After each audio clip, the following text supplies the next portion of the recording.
Ms. Hanabusa.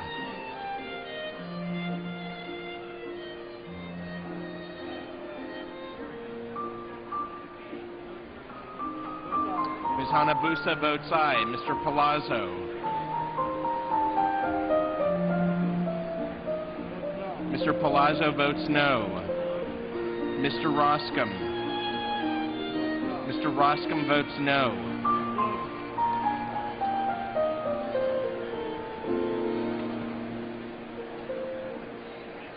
On this vote, the yeas are 168, the nays are 253. The amendment is not adopted.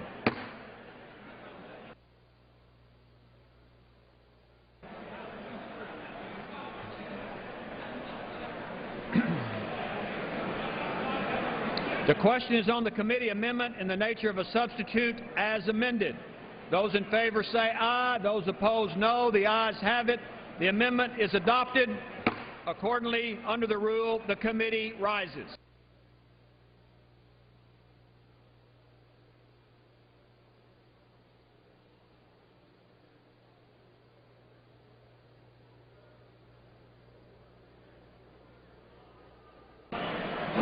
Mr. Chairman. Mr. Speaker, the Committee of the Whole House on the State of the Union has under consideration H.R. 2842, and pursuant to House Resolution 570, I report the bill back to the House with an amendment adopted in the Committee of the Whole. The Chair of the Committee of the Whole House on the State of the Union reports that the committee has under consideration the bill H.R. 2842, and pursuant to House Resolution 570, reports the bill back to the House with an amendment adopted in the Committee of the Whole. Under the rule, the previous question is ordered. Is a separate vote demanded on the amendment to the amendment reported from the Committee of the Whole? If not, the question is on the adoption of the committee amendment in the nature of a substitute as amendment. Those in favor will signify by saying aye.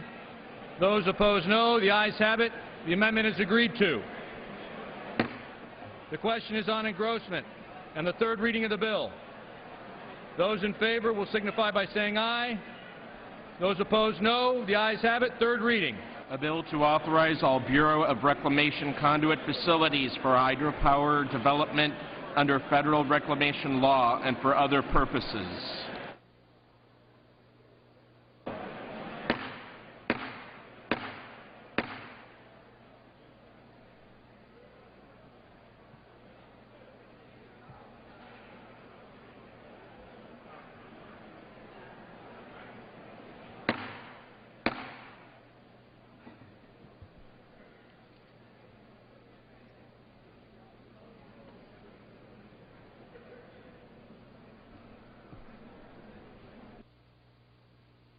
For what purpose does the gentleman from California rise?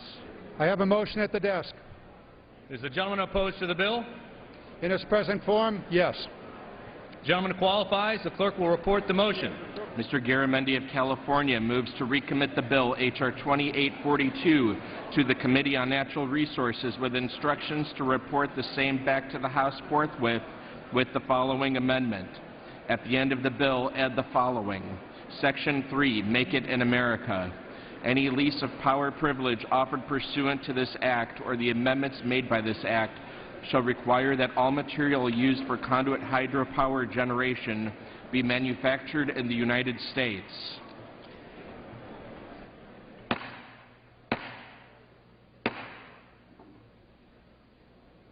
House will be in order. Members will please take their conversations off the floor.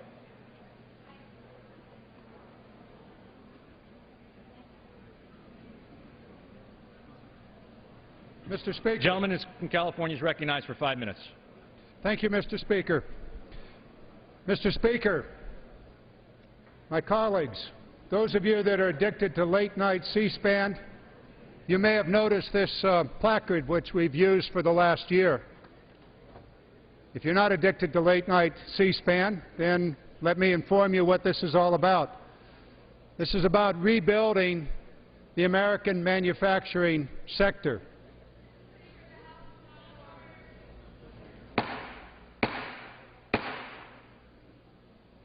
The House will be in order.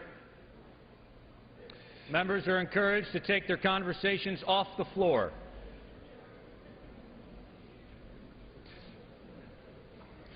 Thank you, Mr. Speaker. If America is going to make it, then we must once again make it in America. And this is about government policy. This is about the policies that you and I have the opportunity to make here in America so that this great nation can once again become the great manufacturing center of the world. None of us. Gentleman is correct. Gentleman will suspend. The House will be in order. Is there any one of us in this room that wants to concede American manufacturing to China, to any other place in the world? Is there one of us in this world that's willing to give up the opportunity for this nation to once again be the pride of this world when it comes to making things? Gentlemen and ladies, it's all about policy. It's about the policy that we write here in the halls of Congress. It's about how we structure our tax policy, how we structure our employment policy, our educational policy. It's about the laws that we make. And don't think this is industrial policy that's new. It's not. George Washington turned to his Secretary of Treasury and told Mr. Hamilton, I want an industrial policy for America, and Hamilton came back with 8 specific things that needed to be done at the very birth of this nation to build the American manufacturing sector. And from that start, we grew. Gentleman will suspend. I'm having trouble hearing him because the members are talking, and the gentleman deserves to be heard. This is an important issue. Gentleman's correct. The gentleman does deserve to be heard. The House will be in order. Thank you, Mr. Speaker. And Mr. Hoyer, thank you. Through the chair. Thank you. So, George Washington set out an industrial policy, put in place laws to build the start of the great American manufacturing renaissance. But let's look what happened. This chart's not a happy chart. This chart's about the decline. Beginning in the 70s, we began to see the decline of American manufacturing as policies that were written by this House, by the Senate, signed by Presidents, Democrat and Republican, changed the groundwork upon which our manufacturing sector could be built. And so we began the decline from 19,000, almost 20 million Americans, Californians. Gentleman will suspend. I would ask the gentleman to suspend until the House becomes in order and stays in order. I thank the gentleman. Gentleman is recognized. 25 years ago, 20 million Americans were in the manufacturing sector. 25 years ago, the American middle class was strong and vibrant and growing, prosperous, able to own a home, able to take care of their family, go on vacation, buy boats, fish, whatever. 25 years ago. Today, just over 11 million Americans are in the manufacturing sector. And if you were to chart where the middle class is in America, it follows almost exactly this same curve downward. We have an opportunity today to do one small thing to put in place a policy that will once again lead us back to making it in America, back to rebuilding our manufacturing sector. And we can do it here with this amendment that I proposed. It's not going to solve all the problems, and it's not going to employ millions. But if you happen to live in New Mexico, you may want to know that the Elephant Butte Irrigation District has a small hydro facility and able to build in America a hydro facility. They cobbled it together on their own. If you happen to be from Washington, specifically Denning, Washington, you may know that the Canyon Hydro builds small hydro projects and programs and materials. If you happen to be from Alameda, California, listen up, my 52 to other Californians. Natel Energy builds small hydros. And if you're from Ohio, much discussed these last couple of days, Springfield, James Leffel and Company builds small hydros. We can make it in America. This amendment simply says that any company that applies for one of these small hydro projects must use American-made equipment. Must use American-made equipment. This is how we rebuild the American manufacturing sector.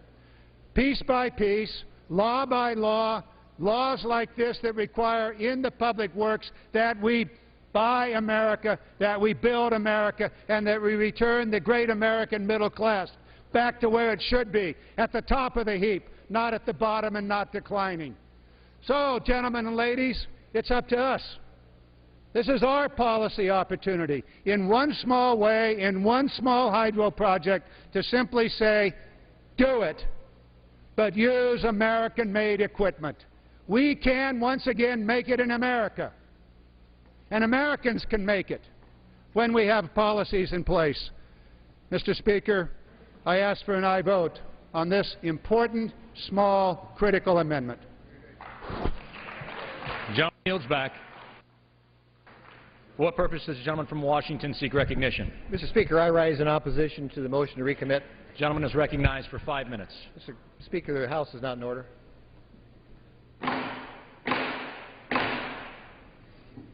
House will please come to order. Members are reminded to take their conversations off the floor. Gentleman is recognized.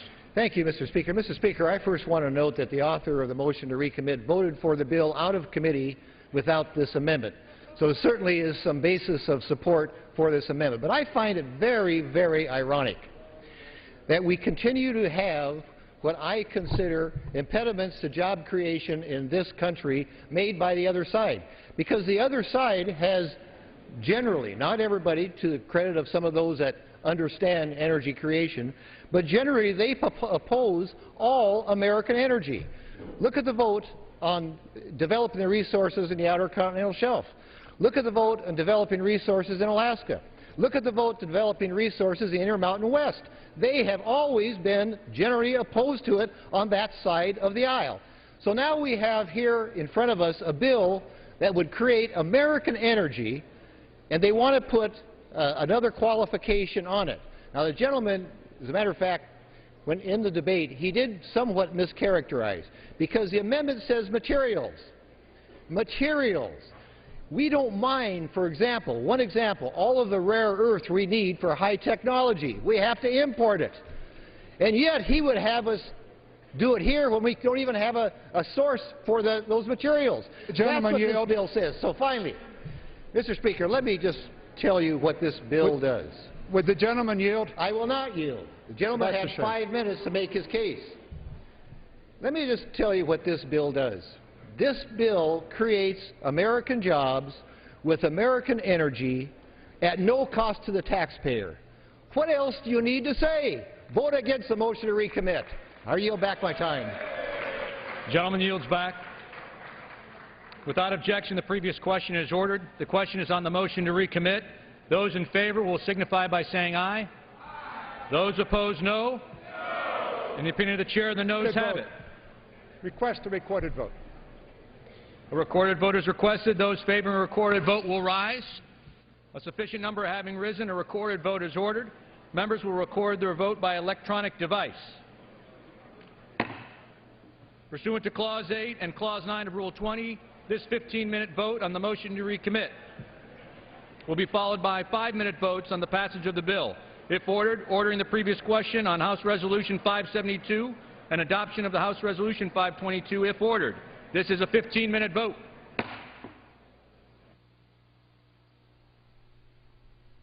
The House here finishing up work on a bill that would expand construction of hydropower facilities. This is the Democratic motion to recommit made by John Garamendi of California. The motion would require that all materials used to install conduit hydropower generation be manufactured in the United States. This is a 15-minute vote. Final passage is coming up next. And still to come, debate or vote on the rule for the bill that would expand entrepreneurial capital, the so-called Jobs Act. That rule would allow for an hour of general debate and 17 amendments. That's still to come. But this 15-minute vote, meanwhile, over in the Senate today, the underlying legislation is still the transportation bill, but not much debate on the Senate on that at all today. They are in session this afternoon. You can follow that on C-SPAN 2 to find out where things stand in both the Senate and the House on transportation. We spoke to a Capitol Hill reporter for an update.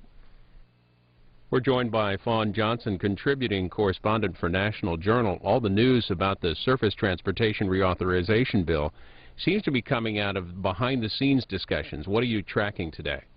Well, the main thing that we're watching is to see what happens in the House.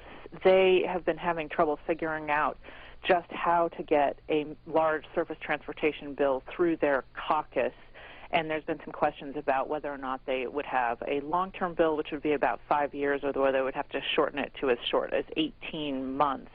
The House Republicans very much want to tie surface transportation legislation to new domestic oil drilling, which they feel is a good political point to be making. That, of course, will not pass muster with Democrats, so they need to make sure that they can get all of the Republican caucus on board. They're having a little trouble with that, from what I understand. Well, the conference, the Republican conference, had a meeting today. What do you know what happened there?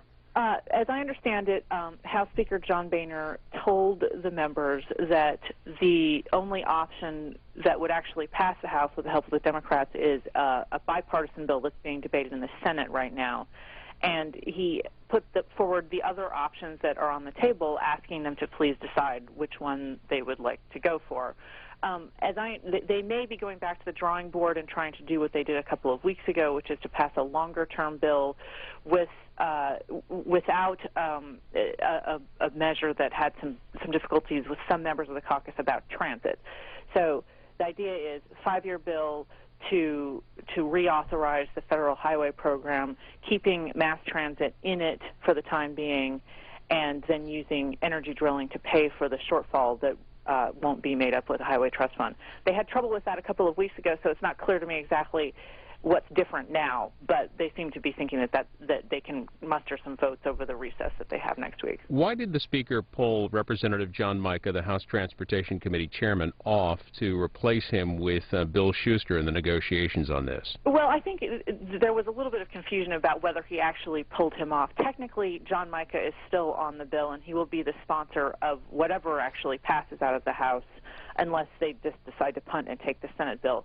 What is happening, though, is that John Mica has been saying for weeks and months, actually, that he's in charge of making the transportation policy. He's not in charge of getting the funding or the votes for it, and that's really where the action is. So to say that John Mica has been pulled from the bill is a bit of an overstatement, but it isn't entirely inaccurate to say that essentially John Boehner is looking to find whoever he can, and Bill Schuster is a very good person, to go and get the votes that he needs from the freshman members of Congress. Let's look over to the Senate for a second. That's a much different bill. It's a 2-year reauthorization bill. What can you tell us about the status there? Well, it's going on a long, slow slug towards passage. They're still debating about what the number and type of amendments that can be put on the bill. Last I checked, they didn't have a deal on what those amendments would look like, but aides on both sides say that they're getting close, and I think they will get one. Most of the amendments that Republicans are wanting to offer probably won't pass, so it's more a chance for making a political message. So eventually I think that they will pass that bill. It is a bipartisan bill. It passed out of the Environment and Public Works Committee on a unanimous vote. There are some Republicans who have a little bit of questions about the actual funding involved in it, and they're going to need a little bit of time to look at it and make sure that it doesn't violate any of their conservative principles. Fawn Johnson is a contributing correspondent with National Journal. You can read her work at nationaljournal.com. Thanks for that update. You're welcome.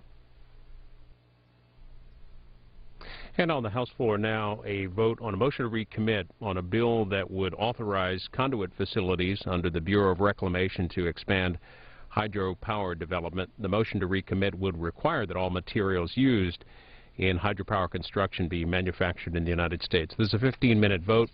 Final passage will be next, and then they will vote on the rule for a bill that deals with regulations for startup companies, ones that are going public and improving access to entrepreneurial capital. Look for an hour of general debate if the rule is approved, and a full afternoon of amendment debate as well here on the House floor.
On this vote, the yeas are 182, the nays are 237. The motion is not agreed to. The question is on passage of the bill. Those in favor will signify by saying aye. Those opposed, no. In the opinion of the chair, the ayes have it. The ayes have it. Speaker, Gentleman from Washington is I recognized. ask for the yeas and nays. The yeas and nays are requested. Those favoring a vote by the yeas and nays will rise. A sufficient number having arisen, the yeas and nays are ordered. Members will record their vote by electronic device.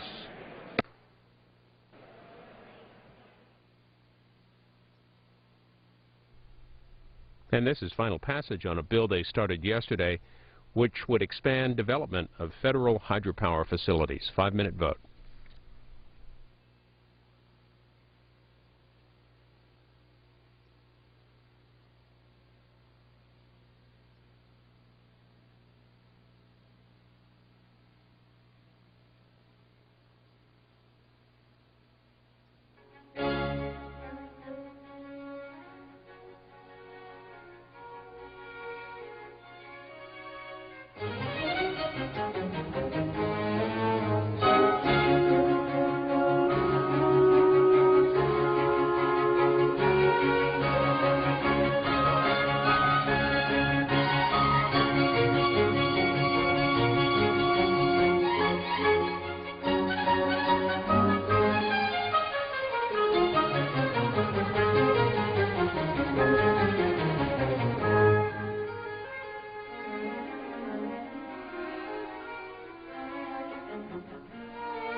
Mr. Rogers of Kentucky.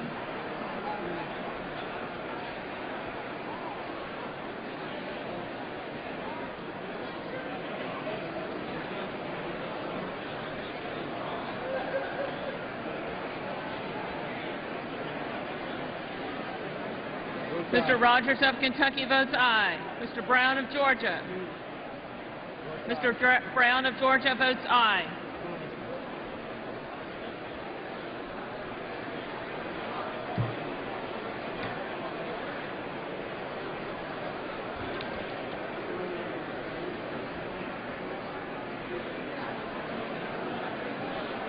Mr. Ross of Florida.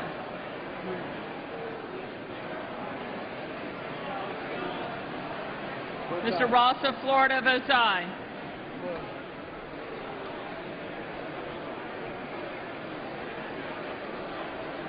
On this vote, the yeas are 265, the nays are 154.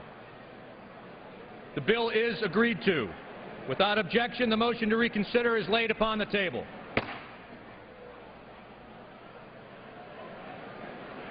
The unfinished business is the vote on ordering the previous question on House Resolution 572, on which the yeas and nays are ordered. The clerk will report the title of the resolution. House Calendar Number 117, House Resolution 572, Resolution providing for consideration of the bill, H.R. 3606, to increase American job creation and economic growth by improving access to public capital markets for emerging growth companies. The question is on ordering the previous question. Members will record their votes by electronic device. This is a 5-minute vote.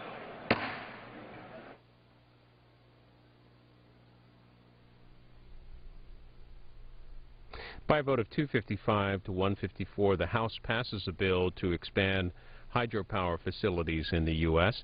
and move on to a bill that deals with regulations for startup companies, expanding access, improving access to entrepreneurial and startup capital. This is the previous question vote.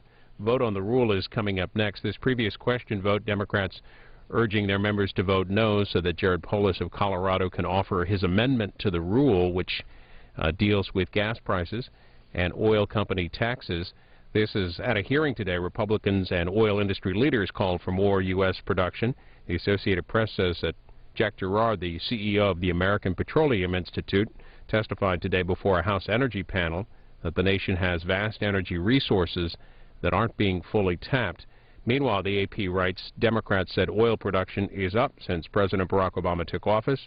They blame the recent spike in gas prices on Middle East tensions and speculation by Wall Street investors. The AP saying the gas prices have jumped 48 cents since January to an average of $3.76 per gallon.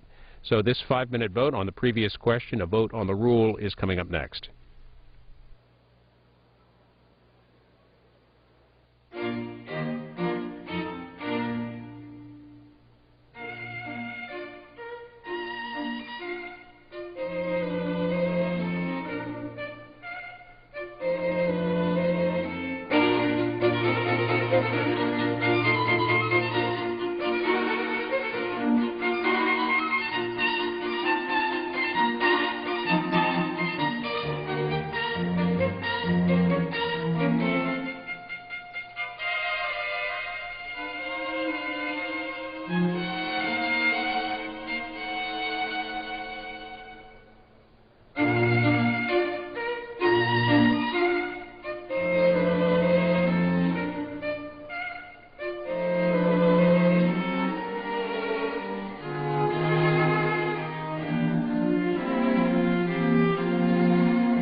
244. The nays are 177. The motion is agreed to. The previous question is ordered. The question is on the adoption of the resolution.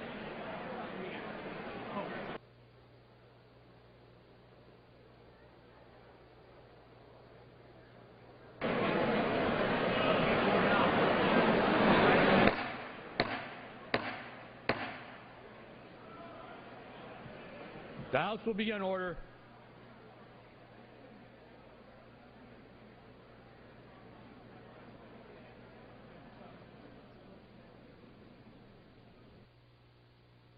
For what purpose does the gentleman from Pennsylvania seek recognition? Mr. Speaker, I ask unanimous consent to speak out of order for 1 minute. Without objection, so ordered. Mr. Speaker, thank you. It is my great pleasure to stand with my colleagues Eric Paulson, Mike Quigley, Larry Bouchon, and Brian Higgins in a true bipartisan fashion to deliver the exciting news to the entire House that this team skating together as part of the Congressional Hockey Caucus after a 2-year absence on Sunday at the Verizon Center won back the important cup in a victory 5-3 over the lobbyists.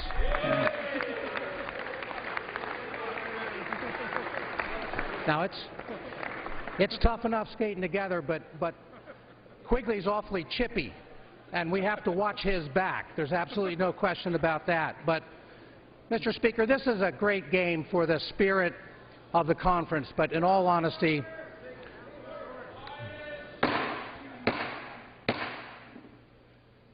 the true value of this game is it is a charity. And with the great cooperation and support of the National Hockey League and the Washington Capitals and owner Ted Leonsis, we were able to raise in excess of $160,000.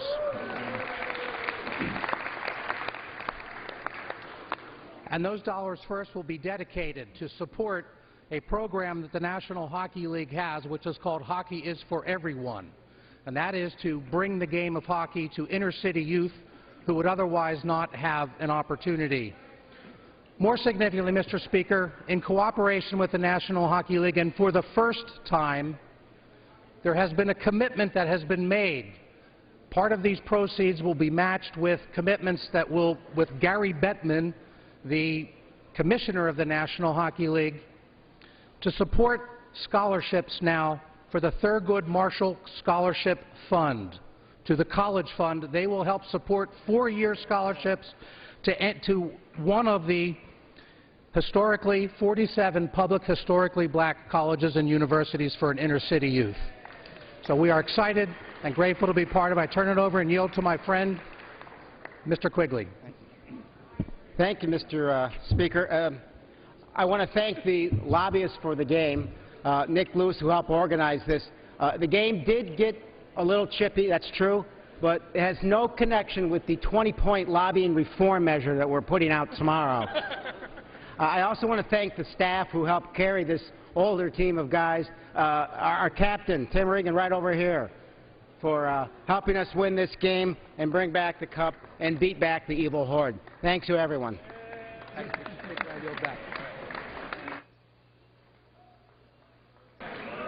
No. Without objection, 5-minute voting will continue. The previous question is ordered. The question is on the adoption of the resolution. Those in favor will signify by saying aye. Those opposed, no.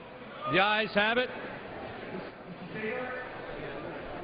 What purpose for the gentleman from Colorado seek recognition? On that, I request a recorded vote.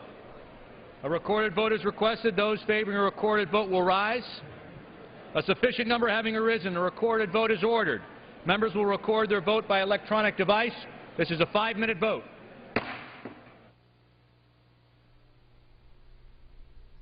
This is the last vote in this series, and the vote on the rule for a bill that deals with regulations for startup companies, companies that are going public. Peter Kasparowicz of The Hill says that this bill is made up of 6 bills aimed at easing the hurdles to capital formation, and Republicans say it will boost job creation in an economy that appears to be on a slow and uncertain path to recovery. The bill comprises 4 bills that have passed the House already. It also includes the Capital Expansion Act, which would increase the number of shareholders able to invest in a community bank from 500 to 2,000. The Hill writes that the bill is expected to pass the House easily with support from Democrats and the Obama administration, which on Tuesday night said it supports the bill as well. If the rule passes, there will be an hour of general debate and 17 amendments to be considered. Last night was Super Tuesday. The results for Mitt Romney show him winning in Ohio by 1.38 to 37%, but the results in Ohio will affect the makeup of the House next year, as Jean Schmidt of the 2nd District in Ohio lost her primary to Brad Wenstrup, who is a surgeon and Iraq War veteran. Also in the now combined district on the Democrat side, Marcy Kaptur beat out Dennis Kucinich in a district that now includes Toledo and Cleveland. She will face off against Republican Samuel Wurzelbacher, or Joe the Plumber, as he became known during the 2008 presidential campaign. Some of the results from Ohio yesterday on Super Tuesday.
The yeas are 252 and the nays are 166. The resolution is agreed to.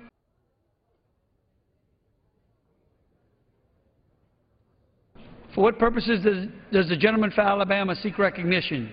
Mr. Speaker, I ask unanimous consent that all members may have 5 legislative days within which to revise and extend their remarks on H.R. 3606 and to insert extraneous materials therein.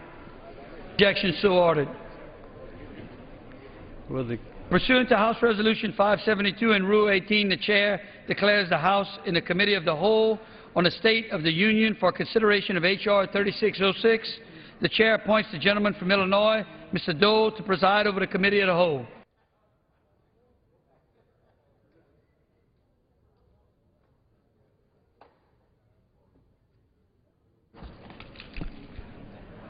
The House is in the Committee of the Whole House on the State of the Union for consideration of H.R. 3606, which the clerk will report by title.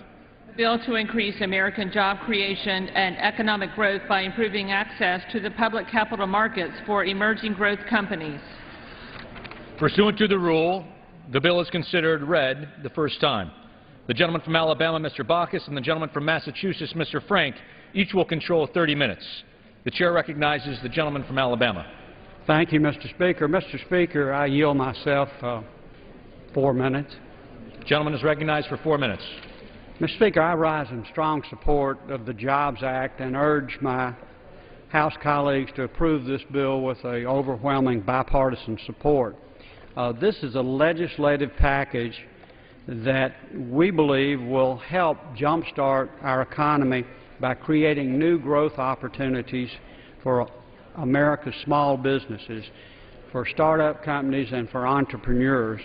As chairman of the Financial Services Committee, I'm happy to report to the House that the Jobs Act is comprised of 6 bills that originated in our committee and were approved by the committee.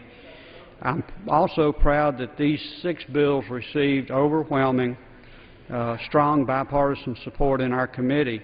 And it shows that Republicans and Democrats can come together, find common ground, and work together to help America's small businesses. In fact, being approved by the Financial Service, or after being approved by the Financial Services Committee, several of these bills moved to the House floor and gained almost unanimous approval from the House and are now in the Senate. Not only do these measures have support from Republicans and Democrats, but we received a letter, and I think I have a copy of that letter, from the President this morning in March 6th, endorsing this legislation, strongly endorsing it.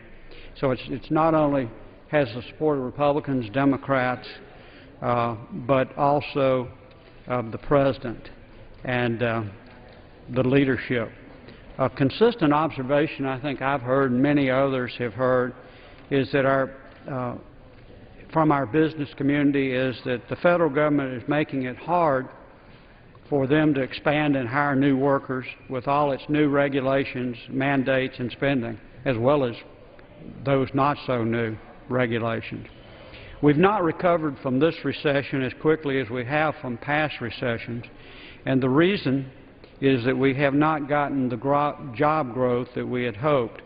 And the job growth we have gotten has been from large corporations. The difference in this recovery and the last one is not large companies not hiring. They are. It's small companies not hiring. Now, there are 2 reasons that small companies aren't hiring. And these are small companies that generate traditionally 65 to 70% of the new jobs. The first is regulation. The second is capital. It's harder for these companies to get traditional bank financing. We all know that. We've talked to bankers. We've talked to small businesses. Because they can't always get bank financing, they must turn to investors and to the capital market. And these bipartisan measures will make it easier for them to do that. They'll increase capital formation, which that spurs the growth in startup companies, creates jobs, and encourages companies, small companies, to add jobs and to invest. We know that, as I said, small businesses are the generators of of our economy. In fact, large corporations, 70 to 80% of their business is from small businesses.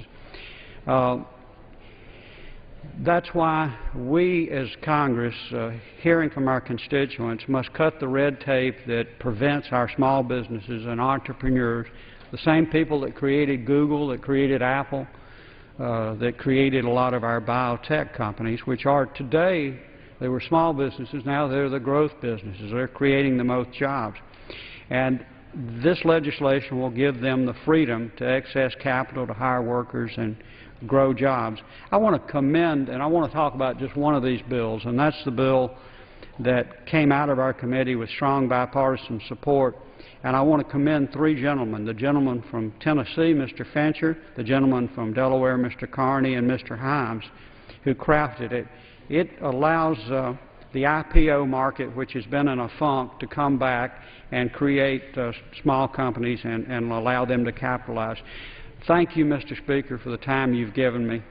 I yield back.